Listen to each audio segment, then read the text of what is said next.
Welcome to the Genius Factory. Enjoy the video. You begin by confirming the basics. Check iPad OS in Settings General. Update if needed, because many control center issues are fixed in updates. Next, restart the iPad. A simple restart clears temporary faults quickly. Once done, go straight to Settings Control Center and toggle access within apps on or off depending on how you use gestures. This setting often resolves swipe conflicts. Make sure to note which controls are present before changing anything, so you can compare later. Now focus on the core fixes. Customize which controls appear by adding or removing items in Settings Control Center. This reorders gestures and isolates problematic tiles. Make sure gestures aren't blocked. Inspect multitasking, assistive touch, and guided access, because overlapping gesture systems create conflicts.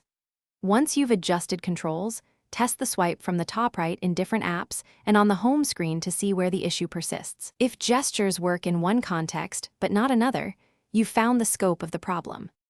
To finish, apply decisive fixes. Try Reset All Settings first. It preserves data while reverting custom settings that might block Control Center.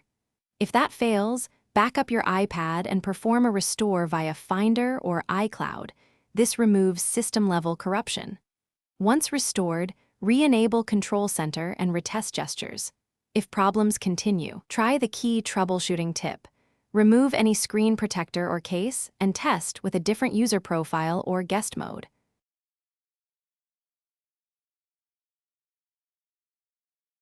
Thanks for watching. If you found this helpful, don't forget to like and subscribe.